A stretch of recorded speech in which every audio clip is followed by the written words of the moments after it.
Hi friends, இப்போ பார்த்தீங்கன்னா ஐபிஎல்லோட ரெண்டாவது கேமு யாருக்குன்னா நம்ம டெல்லி கேபிட்டல்ஸுக்கும் பஞ்சாப் கிங்ஸுக்கும் தான்.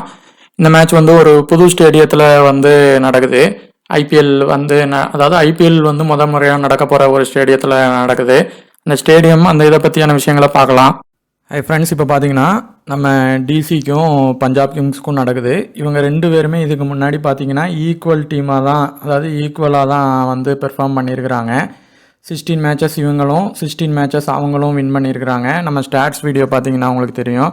இப்போ என்ன விஷயம் அப்படின்னா, இந்த கிரவுண்டில் வந்து இப்போ தான் ஃபஸ்ட்டு டைம் ஐபிஎல் நடத்துகிறாங்க. இதுக்கு முன்னாடி டொமஸ்டிக்லாம் வந்து ப்ளே பண்ணியிருக்கிறாங்க. அதில் வந்தும் கொஞ்சம் கம்மியாக தான் ப்ளே பண்ணியிருக்கிறாங்க. ரீசெண்டாக நடந்த மேட்சஸில் பார்த்தீங்கன்னா பேட்டினுக்கு சப்போர்ட் ஆகிருக்கு கொஞ்சம். அதே மாதிரி பார்த்தீங்கன்னா டொமஸ்டிக்கில் நடந்த T20 சில மேட்சஸுக்கு பார்த்தீங்கன்னா ஒரு 150 to 140 அந்த மாதிரியும் ஸ்கோர் வந்து பேட்டினுக்கும் சப்போர்ட் நிறையா ஆகிருக்கு.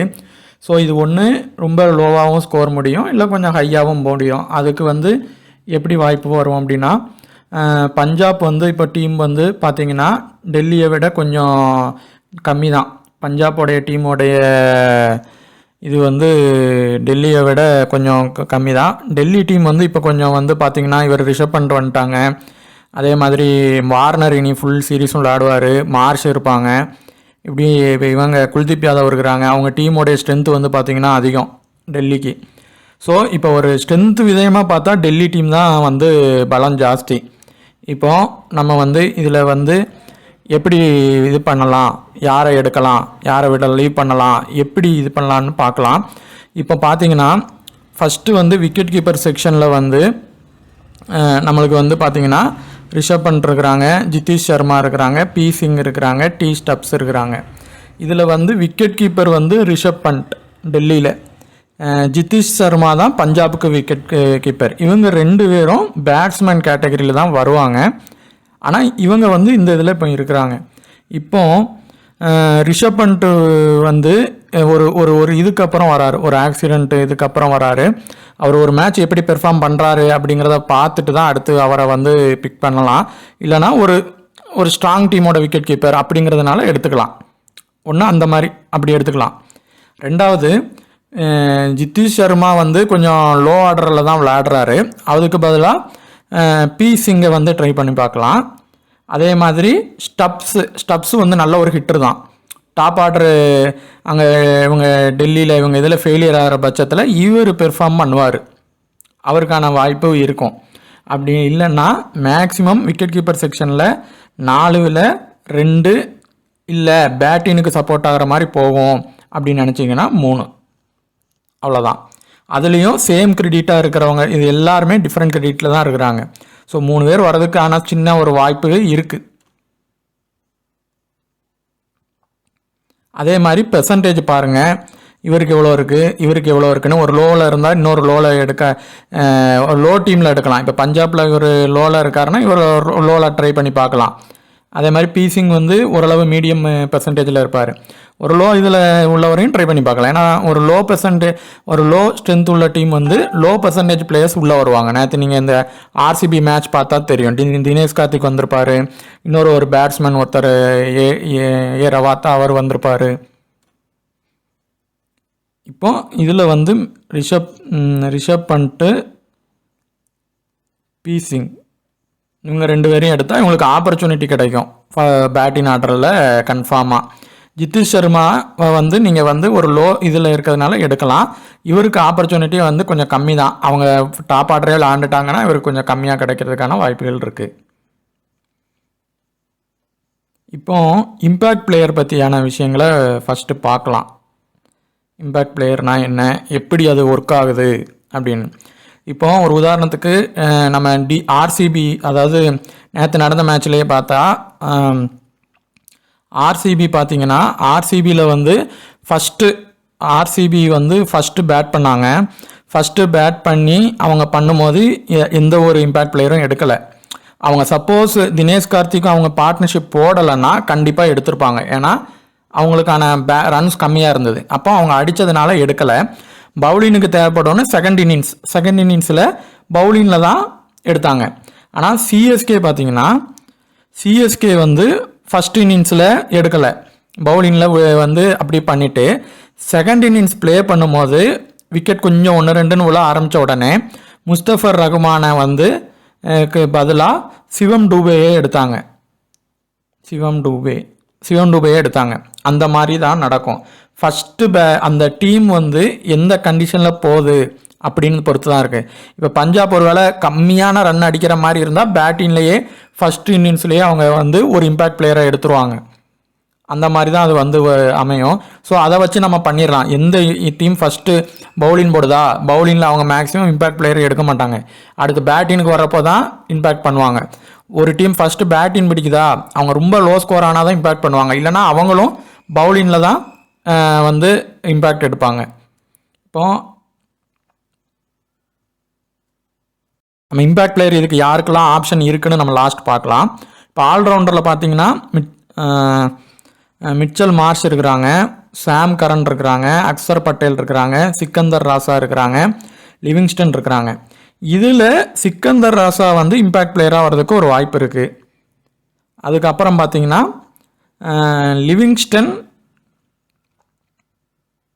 லிவிங்ஸ்டன் கூட ஒரு சின்னதாக, ரொம்ப இல்லை, ஒரு சின்ன ஒரு வாய்ப்பு இருக்குது.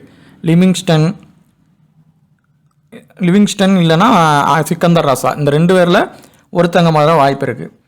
இப்போது மிச்சல் மார்ஷ் வந்து டபுள் ஆப்ஷன் இருக்கும், அவரை நம்ம மஸ்ட்டாக எடுத்துடலாம். சாம் கரனும் டபுள் ஆப்ஷன் இருக்கும், எடுத்துடலாம். 4 ஓவர்ஸ் போட்டுருவார், பேட்டிங்கும் பண்ணுவார். அக்சார் பட்டேலும் டபுள் ஆப்ஷன் மேக்ஸிமம், அவர் டாப் ஆர்டர் ஃபெயிலியர் ஆனால் பேட்டிங் பண்ண வாய்ப்பு இருக்கும். செகண்ட் இன்னிங்ஸில் இவருக்கு வந்து ஒரு சிவிசி அளவுக்கு கூட கொடுத்து எடுக்கலாம். இது ஒன்று. சிக்கந்தர் ராசா வந்து இம்பேக்ட் பிளேயராக வந்தால் பேட்டினுக்கும் வருவார், மேபி அவருக்கு பவுலிங்கும் கிடைக்கும், அவரும் டபுள் ஆப்ஷன் தான். ஸோ இந்த 5 பேரில் அதாவது இப்போ அந்த 5 பேரில் மேக்ஸிமம் பார்த்தீங்கன்னா சேம் கிரெடிட்டில் இருக்கிறவங்க சாம் கரன், அக்சார் பட்டேல். மற்றவங்க எல்லாரும் வேறு இதில் இருக்கிறாங்க. அப்போ இந்த 2ல் ஒன்று சாம் கரன் பட்டேலில் யாராவது ஒருத்தரை எடுங்க. அப்புறம் மார்ஷு, சிக்கந்தர் ராசா, இவங்க 2 பேரில் 2 பேராகவே எடுத்துக்கலாம். லிவிங்ஸ்டனுக்கு பதிலாக நம்ம சாம் கரனை வந்து கூட எடுத்துக்கலாம். இப்போ பேட்டிங்கில் யாருக்கு ஃபஸ்ட்டு இம்பேக்ட் பிளேயர் வர்றதுக்கு வாய்ப்பு இருக்குன்னு பார்த்து சொல்லலாம்.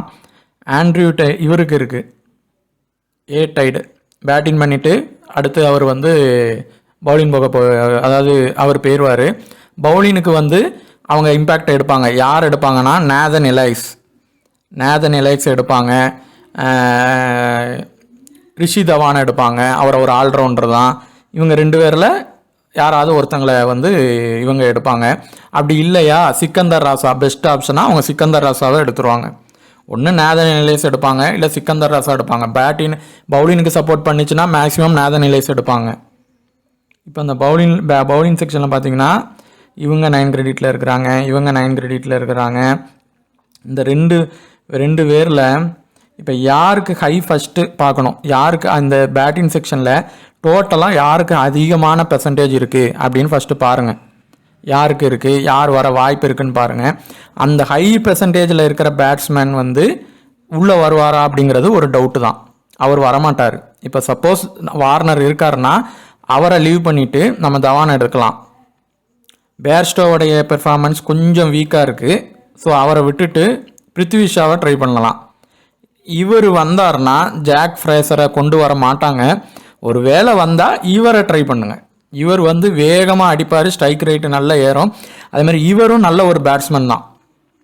ஸோ இந்த இதில் இருந்து மேக்ஸிமம் பார்த்தீங்கன்னா 6ல் பேட்டிங் பிச்சாக இருந்தால் 4 எடுக்கலாம், இல்லைனா 3. தவான், வார்னர் ஹை பெர்சன்டேஜ் இல்லாமல் இருந்தால் அவரை நம்ம பிக் பண்ணிடலாம். அவர் ஹை பெர்சன்டேஜ் கேப்டனில் வைஸ் கேப்டனில் இருந்தாருன்னா கொஞ்சம் ரிஸ்க்கு. அப்புறம் பிருத்வி ஷா, அதுக்கப்புறம் ஃப்ரேசர் இருந்தால் ஃப்ரேசர், அப்படி ஃப்ரேசர் இல்லைன்னா இந்த ஏ ட்ரைடை ட்ரை பண்ணலாம். பவுலிங்கில் பார்த்தீங்கன்னா நிறைய பேர் இருக்கிறாங்க. இவங்க எல்லாத்துலேயும் மேக்ஸிமம் உள்ள பிளேயிங் லெவலில் வர்றதுக்கு ஆன வாய்ப்புகள் இருக்குது. யாராவது 1-2 பேருக்கு வேணால் இல்லாமல் இருக்கலாம், மற்றபடி எல்லாருக்குமே பிளேயிங் லெவனில் பண்ணிடுவாங்க. இந்த சகாரு தவிர மேபி அவரும் பண்ணுறது இம்பேக்ட் பிளேயராக வந்துட்டார்னா அவரும் பண்ணுவார். இப்போ பார்த்தீங்கன்னா இந்த 8.5ல் ஏசிங் ரபாடா இருக்கிறாங்க.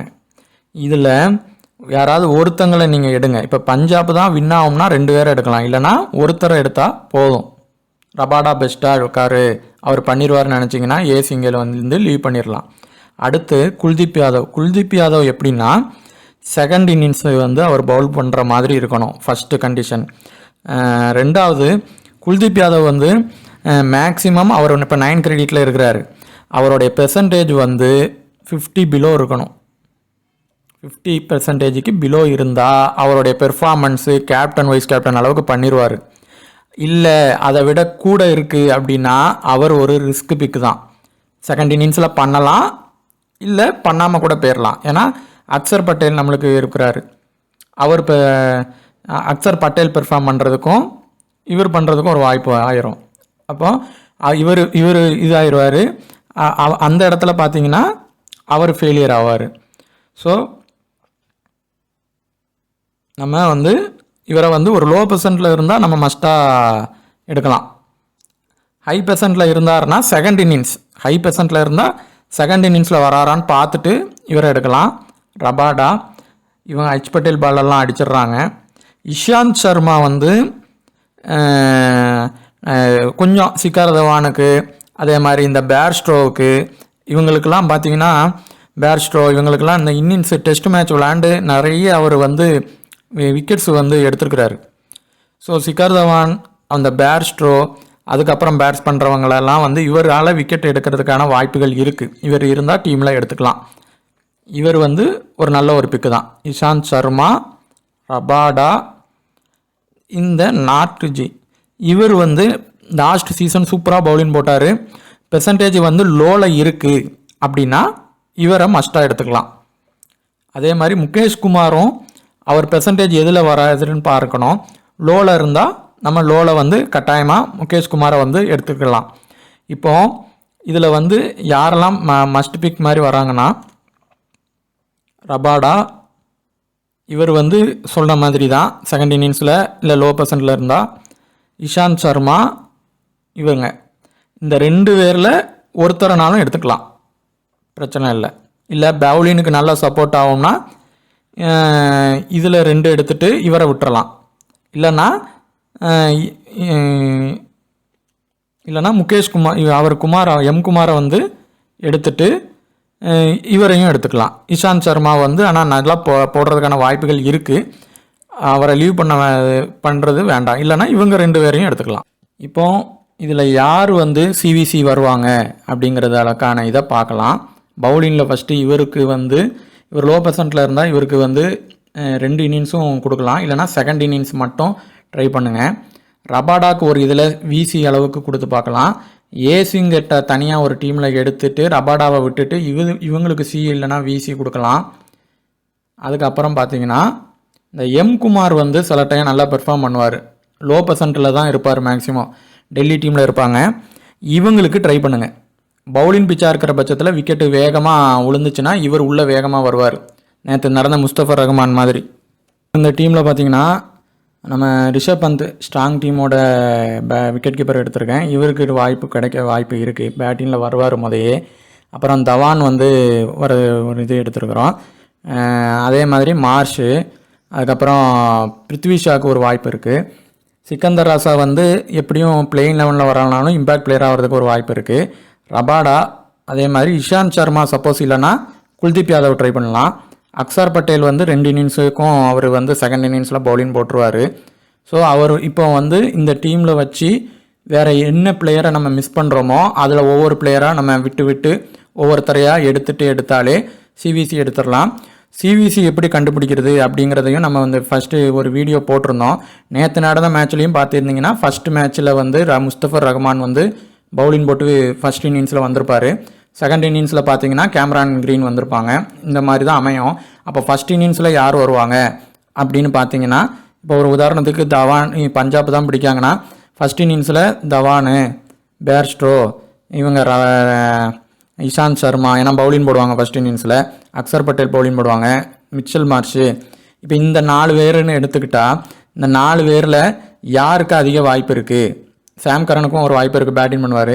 யாருக்கு அதிகமான வாய்ப்பு இருக்குது அப்படின்னு பார்க்கும்போது மிச்சல் மார்ச், ஷிக்கர் தவான்னா இந்த 2 பேரில் யார் எடுக்கலாம், சிவிசி யாருக்கு கொடுக்கலாம். இப்போ இவருக்கு ஒரு டீமில் கொடுத்தா அதுக்கப்புறம் அடுத்த இதில் இவருக்கு கொடுங்க, இவருக்கு வந்து டீமில் எடுங்க, கொடுக்க வேண்டாம். இந்த மாதிரி மாற்றி மாற்றி எடுக்கும்போது அந்த காம்பினேஷன் அமையும். ஏற்கனவே நம்ம இந்த இதில் வந்து எப்படி கிரெடிட்ஸை பிரிக்கலாம் அப்படின்னு சொல்லியும் நம்ம சொல்லியிருந்தோம். பெர்சன்டேஜ் வைஸும் பிரிக்கலாம். ஆனால் எந்த பிளேயர் இம்பேக்டாக வருவாங்கன்னு நம்மளால் நிறைய கெஸ் பண்ண முடியல. இப்போ சிக்கந்தர் ராசா வர்றதுக்கான வாய்ப்பு இருக்குது. அப்படி சிக்கந்தர் ராசா வரலான்னா அந்த ஆண்ட்ரியூ அவர் சொல்லியிருந்தோம், ஆண்ட்ரியூ டேட் அவர் வரலாம். மேத்யூ ஷாட் வரலாம், மேத்யூ ஷாட் இருந்தால் அவர் வருவார். ஸோ அந்த மாதிரியான வாய்ப்புகள் இருக்குது. நேதன் எலெக்ஸ் வந்து வர்றதுக்கு வாய்ப்பு இருக்குது. ஸோ அந்த மாதிரி வந்து அந்த டாஸ் வின் பண்ணுறதை பொறுத்து தான் டிசைட் பண்ண முடியும். நீங்கள் அதனால் மேக்ஸிமம் லைனப்பில் இருக்கிற பிளேயரே எடுங்க, ரிஸ்காலாம் எடுக்க வேண்டாம். இவங்க வருவாங்க அப்படின்னு தெரிஞ்சால் மட்டும் அவங்கள வந்து உள்ளே வச்சுருங்க. தேங்க்யூ.